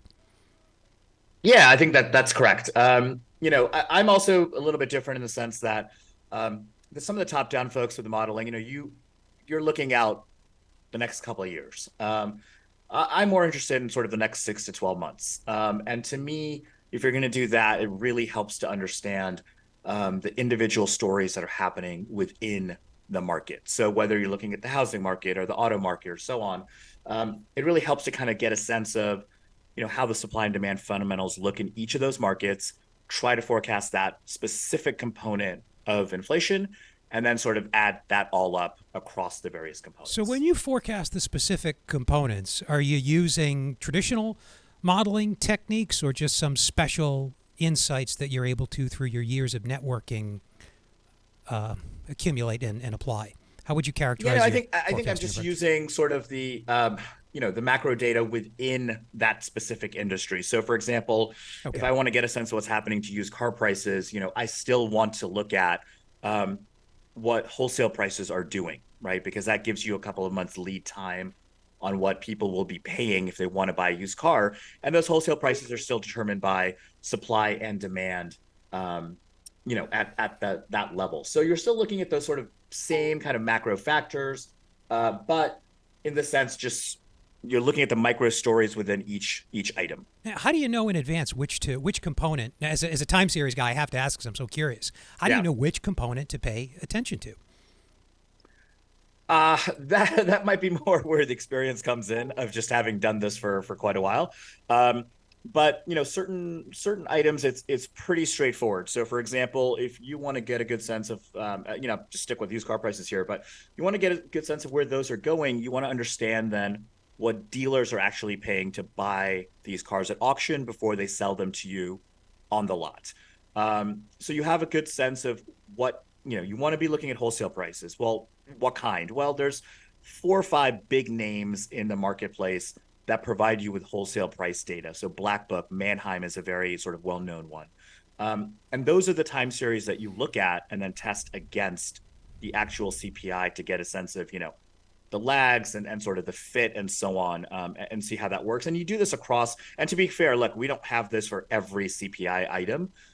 Cars we're sort of lucky that we have this information. Right. Airfares is another space in which we can get a good sense of how those airfares are going to move, hotel rates. But, for items like medical care services, for example, you're really kind of looking much more at the patterns and seasonal patterns and how those shift and how the trends look. Because obviously we don't have a lot of information to go on in terms of, what people are paying for individual medical care services. Wow, that sounds like a lot of work relative to top-down forecasting. So getting down to brass tacks here, what's your outlook, whether you think about it as month-over-month change? And why don't we talk about the next PC? Several months are really going to be, I think, good news on the inflation front. We obviously have seen kind of gasoline prices flatten out a little bit here, obviously much lower than they were last spring after the Russian invasion. So right now, the way things stand on energy, we've seen electricity rates come down, nat gas has come down. So on the energy front, I think things look pretty good. Those are probably famous last words when it comes to the energy market. But right now, I think that's a good outlook. Food prices we know are coming down at the grocery store, which is quite encouraging. On that core rate, which is basically everything else. I think we're in for, I think, a good summer in terms of, prints that are more like we used to have before COVID. So numbers that are more like, 0.2 core rates over the next several months. And that's going to be a function of several things driving those lower. So auto prices are moving lower, especially used car prices, but new cars as well. And a lot of these travel services, I know it's crazy because all we hear about is airfares are going through the roof and so on.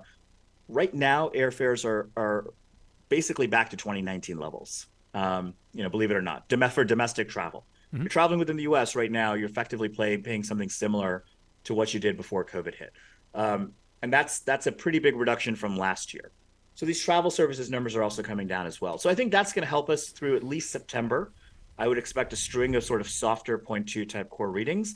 And then unfortunately, it looks like we might get a little bit of an upturn around the end of the year, but still probably more like 0.25, 0.3 type numbers. But at the end of the day, to me, what's really important is these shorter term metrics are pointing to a core inflation rate that over the next 3 months should settle down to around 2.5% to 3%.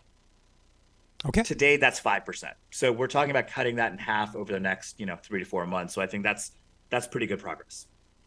Okay. Omair Sharif, thank you so much for joining us this morning. Thank you. Take care.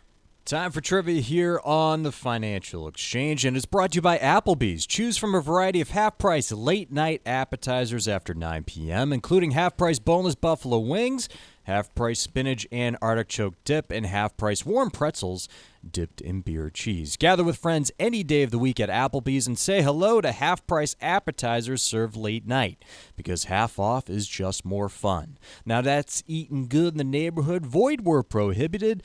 Dine in only. Well, on this date in 1985, Route 66 was decertified by the American Association of State Highway and Transportation Officials. The famous highway's origins can be traced back all the way to 1857, where Lieutenant Edward Fitzgerald Beale was ordered by the War Department to build a government-funded wagon road along the 35th parallel. Route 66 ran for 2,448 miles and eventually ended in Santa Monica, California. Trivia question today: which city did Route 66 begin in? Once again, which city did Route 66 begin in? Be the sixth person today to text us at 617-362-1385 with the correct answer. And you win a Financial Exchange Show t-shirt and be registered to win a $100 gift card to Applebee's. Be sure to include the keyword Applebee's in your text, and we'll give away that Applebee's gift card on Friday's show. 617-362-1385, and the sixth correct response will be our winner. See complete contest rules at financialexchangeshow.com. We'll dive in here to the 30-year mortgage. Is it saving the U.S. economy? We'll touch on this a little bit and have a little more detail when we come back after the break. But the 30-year fixed mortgage is very unique to the United States. It is not something that is as common if you look at other countries around the world. The reason being, what bank out there really wants to lend money for a 30-year period? They would much prefer shorter-term loans. And as a result of that, if you look at the declines in residential housing prices around the globe, the U.S. has seen a much more minimal decline than other countries out there, like New Zealand at 16%, Denmark at 14%, and Korea at 12%. The reason being that they have much more shorter terms in terms of their structure of mortgage, where often the rates will reset after a 3-year or 4-year period. So it is something that we'll get into after the break a little bit. Can this save the U.S. economy having this 30-year fixed structure,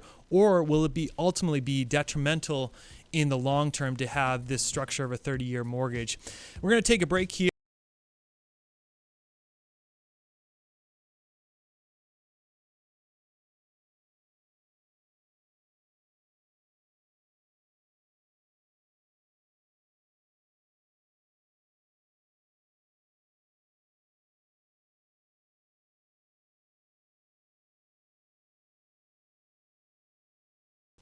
My name is Dottie. This is my VA story. My father served in World War II. He was my hero. As he got older, he needed more help. VA New England Healthcare was there for him and our family every step of the way. VA New England Healthcare offers unlimited healthcare options. The best part? It never cost our family a single penny. As a veteran, my father deserved the best, and so does a veteran in your life. My name is Dottie, and I choose VA. For more information, call 1-844-VA-CARES or visit vacares.us. AM radio provides always-on news, sports, talk, traffic, and weather reports. And it's also a vital service that provides important emergency information when your community needs it most. Tell Congress you need AM radio to stay in your car. Because when cell phones and the internet are down, this free emergency service is critical. Text AM to 52886 and tell Congress we need AM radio in cars. Message and data rates may apply. You may receive up to 4 messages a month, and you may text STOP to stop. This message furnished by the National Association of Broadcasters. If you could retire early and know that you'd be able to live comfortably, wouldn't you do it? Hi, this is Chuck Zada from the Armstrong Advisory Group. According to the U.S. Bureau of Labor Statistics, nearly 50 million Americans quit their jobs in the last 2 years. The COVID-19 pandemic created significant challenges for the current workplace, and if you're thinking about retiring, we may be able to help. Visit ArmstrongAdvisory.com today and sign up for a free no-obligation consultation. Simply click on the Get Started button on our homepage, and you can pick the date and time that you want for your initial meeting. If you have questions about the right time to retire, let us help you build an action plan designed to meet your financial needs and address questions you may have about your portfolio strategy. That's ArmstrongAdvisory.com. Click the Get Started button and request your free consultation today. The proceeding was paid for by Armstrong Advisory Group, a registered investment advisor. Nothing in the ad or in any Armstrong guide is specific financial, legal, or tax advice. Consult your own financial, tax, and estate planning advisors before making any investment decisions. Armstrong may contact you to offer investment advisory services.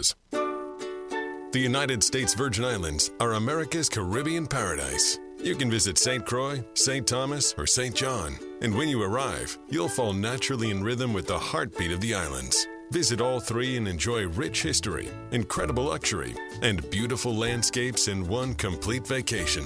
Each island will offer you something different, from the colonial heritage and world-class cuisine of St. Croix, to the incredible beaches and spectacular resorts of St. Thomas, to the picturesque views and relaxing atmosphere of St. John. The U.S. Virgin Islands is America's Caribbean paradise. So if you're ready for a romantic getaway or a fantastic family vacation, head to visitusvi.com and book your trip today.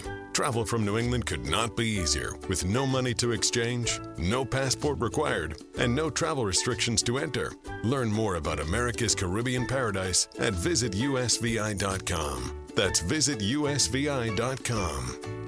This is Tucker Silva of the Financial Exchange Show, and I'm joined today by estate planning attorney Todd Lutzke with Cushing & Dolan with your Financial Exchange Quick Tip of the Day. And today we're talking about the differences between revocable and irrevocable trust. Now, Todd, is there a difference in the taxation of a revocable versus an irrevocable trust, and any difference in how you would file your income taxes? Yes, there is a difference, but it's really subtle, folks. And this is what's important to understand, right? Because the revocable trust, remember, is really a big difference is it's not protecting the assets from the nursing home, and you can put your assets in, and it can generate income, and everything in there is in your Social Security number. So you don't even need to file a separate income tax return for a revocable trust. Everything just continues to get picked up and reported on your personal income tax return. However, with the irrevocable trust, again, doing this to try and protect assets from the cost of long-term care, the assets in that trust could be generating income. Now you will need a tax ID number, not your Social Security number, and you will need to file a separate income tax return called a 1041. However, the good news is the trusts we prepare are grantor trusts, so all that income is going to flow through and be picked up on your 1040, just like it would be if it's on a revocable trust situation. So, yes, a separate return, but no difference in income tax liability, folks. It's neutral. The estate planning experts at Cushing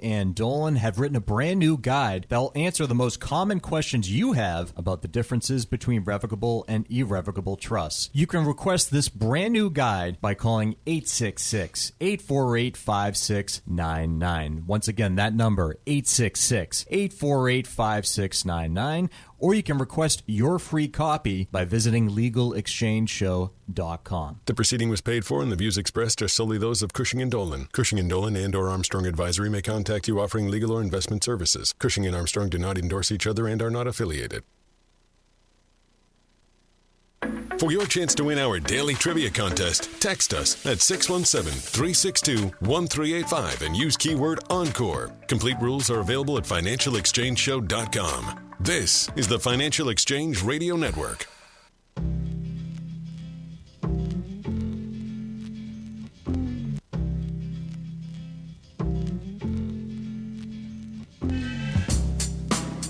Trivia question today was, which city did Route 66 begin in? Well, that would be Chicago.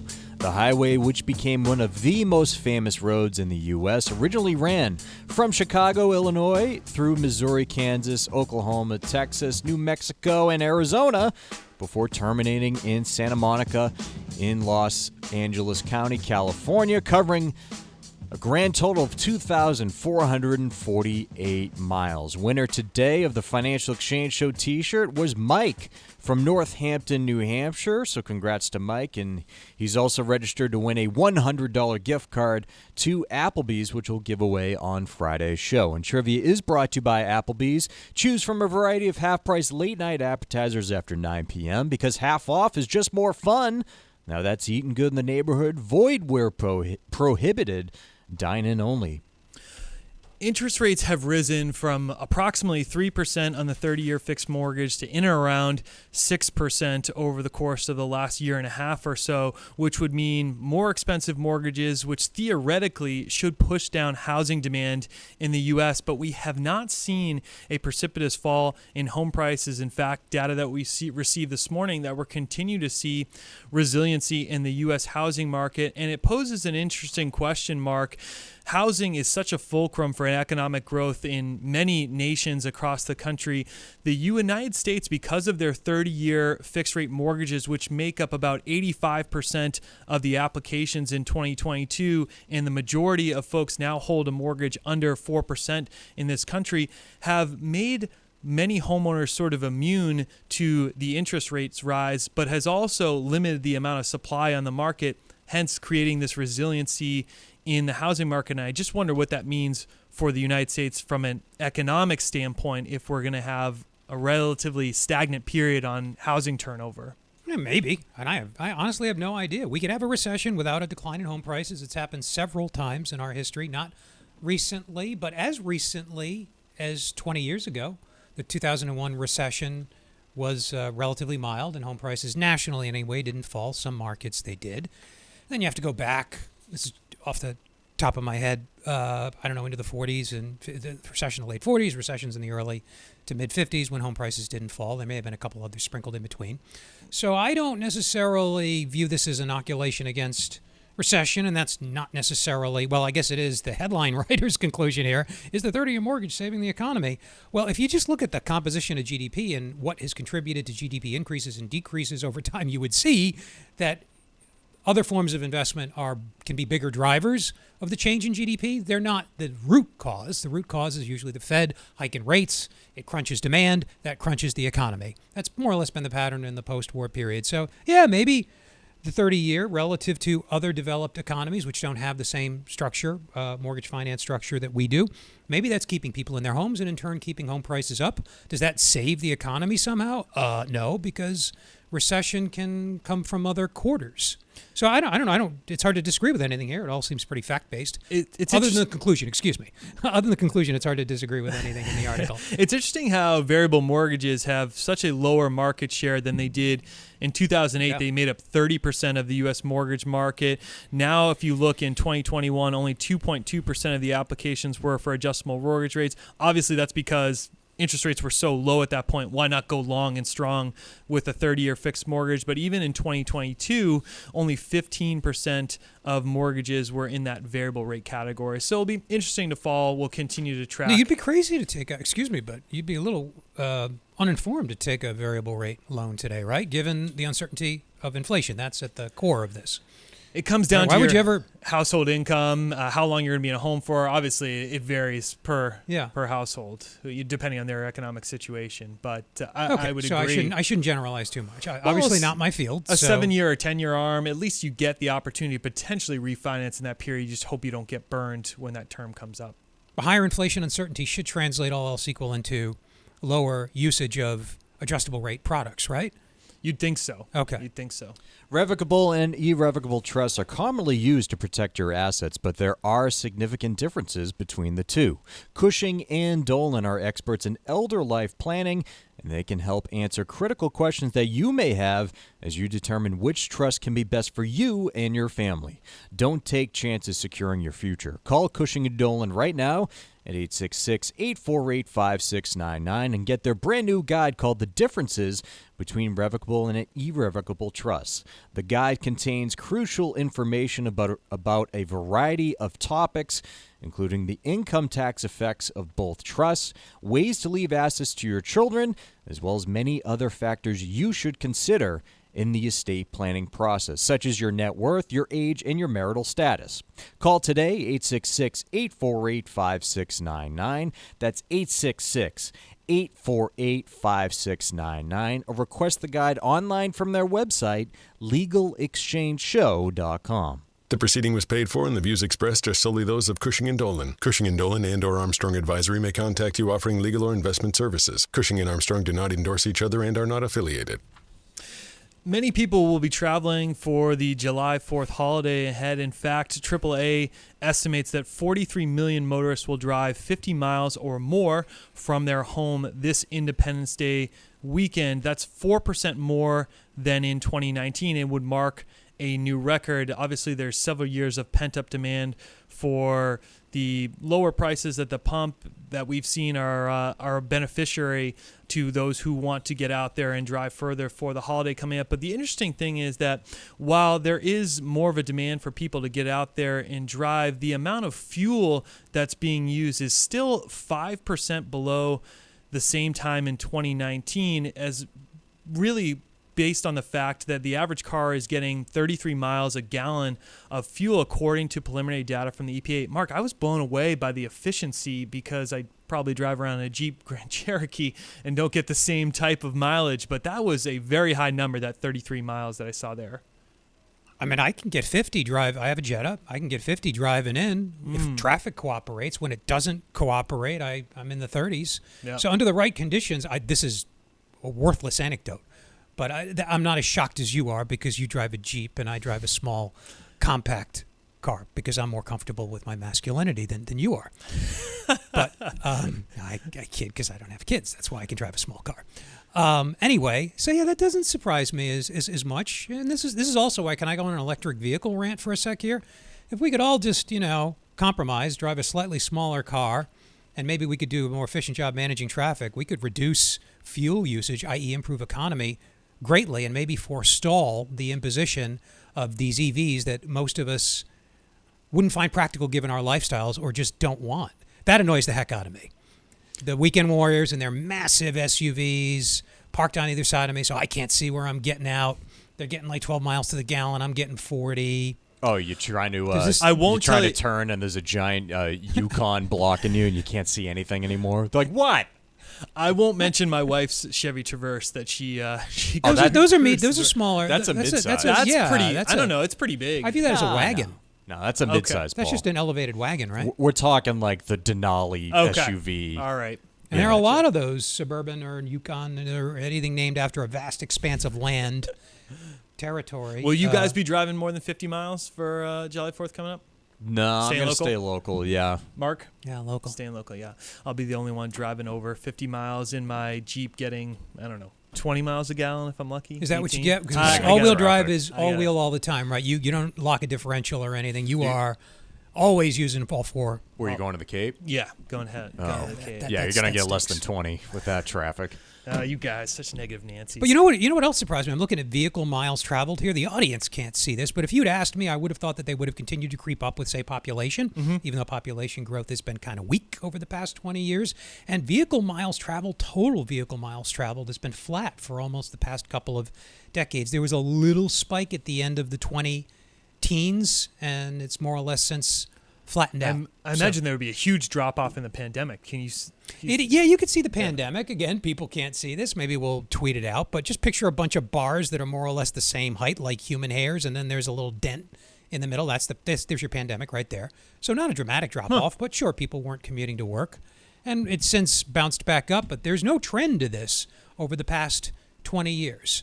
There must be an explanation for that. I'm just not latching onto. It ain't that people are using more public transportation. Is it? Obviously, we're driving less. Heck no. No way. Right. We're going to take a quick break here on the Financial Exchange. And when we come back, a little bit of Stack Roulette. Business and financial news affecting the markets and your wallet. We've got it all, straight from Wall Street, right here on the Financial Exchange Radio Network.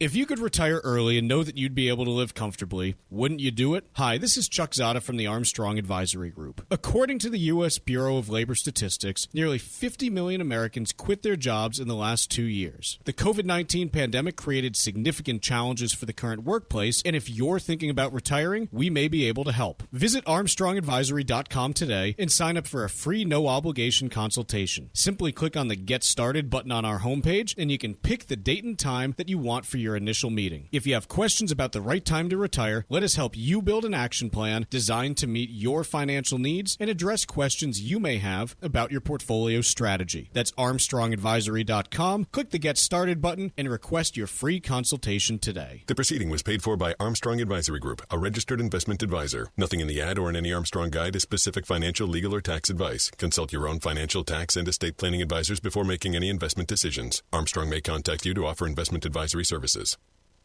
Environmental nonprofit Ocean River Institute is working with communities to tackle climate change with nature-based solutions that feature slowing water down and building more soil with grasses and plants.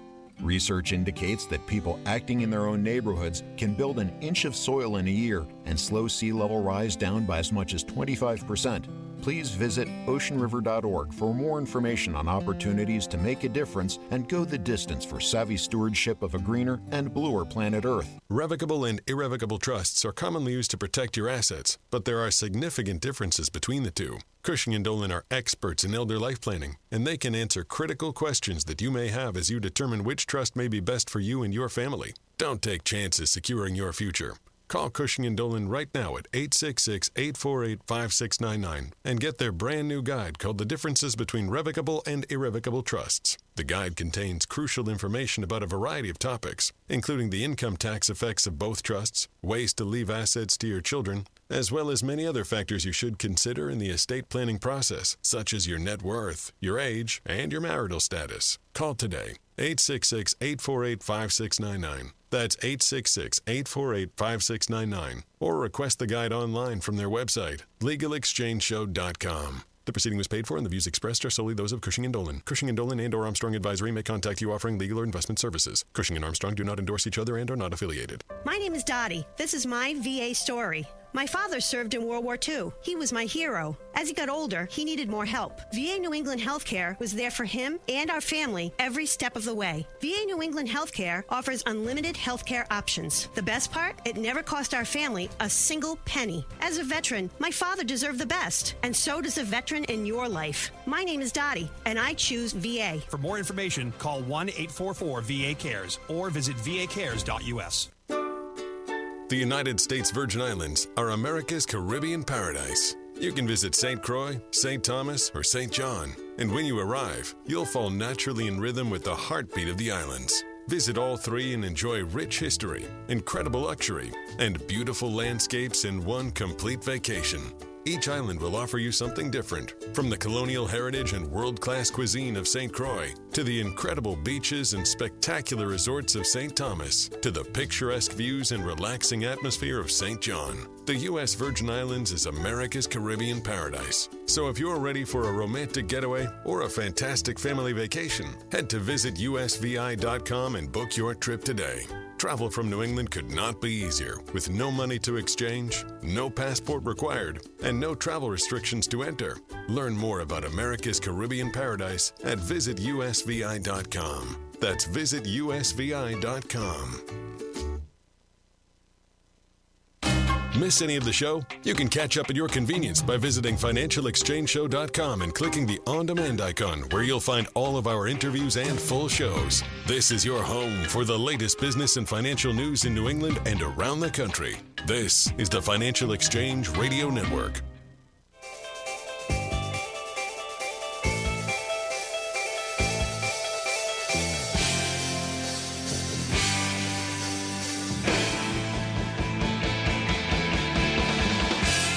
This segment of the Financial Exchange is brought to you in part by the U.S. Virgin Islands Department of Tourism. St. Croix, St. Thomas, and St. John are America's Caribbean paradise. Visit all three and experience a vacation unlike any other, with rich history, beautiful beaches, and world-class cuisine. When you arrive, you'll fall naturally in rhythm with the heartbeat of the islands. Visit usvi.com right now and book your next vacation today. That's visit usvi.com. It's time for a little bit of stack roulette, and Mark, I will kick it over you to bat lead off here. Yeah, I think we all were attracted to this story because it's kind of comical. The title is "Pickleball Injuries May Cost." Let me emphasize that: pickleball injuries may cost Americans nearly $400 million this year, according to UBS. They're an insurer. The subtitle, or whatever it's called, the little thing underneath the headline, is "More physical activity is a good thing, right?" And the upshot here is you don't really need to read much beyond the title. So the UBS is estimating that it's going to cost insurers, although it's not clear that this is solely attributable to claims, between $250 and $500 million, that is pickleball injuries this year.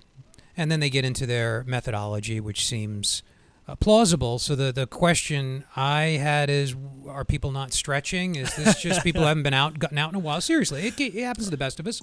You haven't gotten out in a while, you forget to stretch, you get out there, you hurt yourself. I've never played pickleball, but I've heard that the attraction to pickleball is the limited physical activity is an attraction.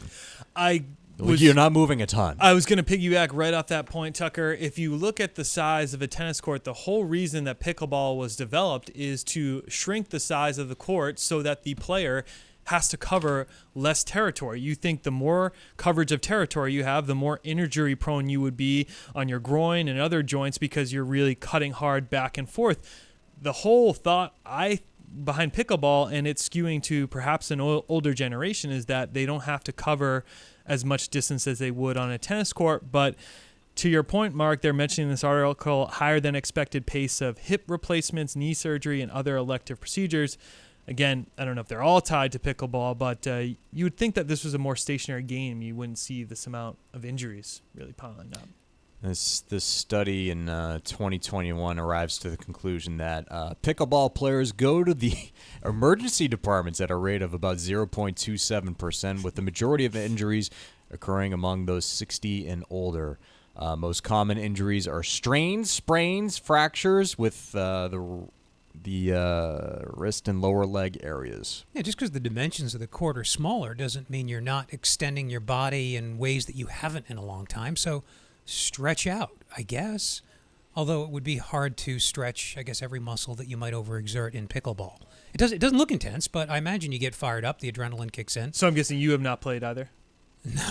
No interest yet. I'm sure I'll hit the age where that becomes attractive. And I played in gym class back in high school before it surged to popularity that it has today. Now I just remember it for the fights between local communities on the sound of the pickleball courts nearby and at what times they should begin at. That's what I associate it with the most. But the people who do play are fanatical about it, it seems. But I'm sure if we have this conversation 2 or 3 years from now, it will just be a trend of the past. And it points to some of the investment you've seen from celebrities. I believe Brady is LeBron, behind a pickleball franchise. I just don't get it. Chuck and I have talked about this on the show before. I might want to play pickleball, but I sure as heck do not want to watch it. Can we pitch Tom Brady something? Because it sounds like an easy sell. He'll invest in anything. Faddish. He was behind crypto. He's behind. A fad. He invests in the Raiders. He's in pickleball. I mean, he has more money than he knows what to do with. Clearly, even with the divorce, I don't know if that's been settled yet, but he still has more money, and he's making $25 million at Fox. So any idea that we have, we should just do a Shark Tank pitch to Brady and see what we can get away with to get a couple bucks out of him. The battle for Taco Tuesday gets heated. Taco John says the trademark isn't uncool and doesn't violate any American ideal. My goodness, this country really likes to litigate things, and nothing more frivolous lawsuit than a battle over Taco Tuesday, which was trademarked first by Taco John's in 1982. Taco Bell, as I'm sure many listeners have seen on commercials with LeBron James, has come out with an attack against Taco Tuesday as a trademark. It is absolutely throwing stones in a glass house. If you look at Taco Bell's trademark list, they have about 92 that they own. So for them to get upset with Taco John's for having a trademark of Taco Tuesday while still having 90 or so themselves, it's just the height of hypocrisy here. I didn't think it was a big sales driver. You don't go to Taco Bell just because it's Tuesday. No.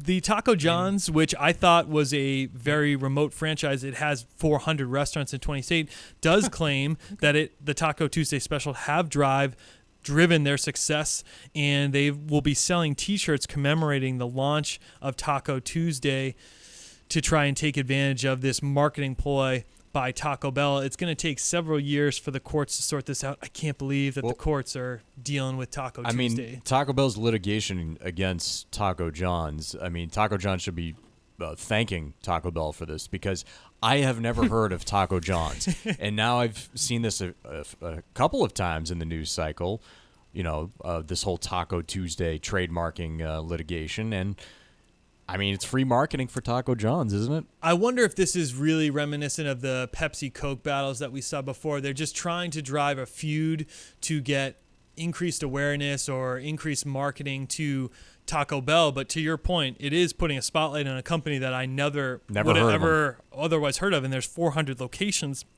out there.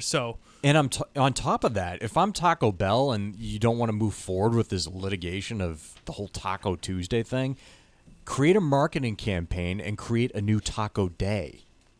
Taco Just be Thursday? like Taco. Yeah, we're changing it. It's as simple and could be as funny as, hey, well, we couldn't do Taco Tuesdays, but we're here to start Taco Wednesdays. Just this lazy marketing campaign, I guarantee you, would be a huge hit. That is something that maybe they'll take up, but for now it seems like they're just going to use their lawyers to maybe put put a sticking to beating on Taco John's. I don't know what their legal department look like, but I can't imagine it's anywhere as big as Taco Bell's. That's all the time that we have for this episode of the Financial Exchange, but we'll be back with you tomorrow morning at 10 a.m. Thanks so much for joining us.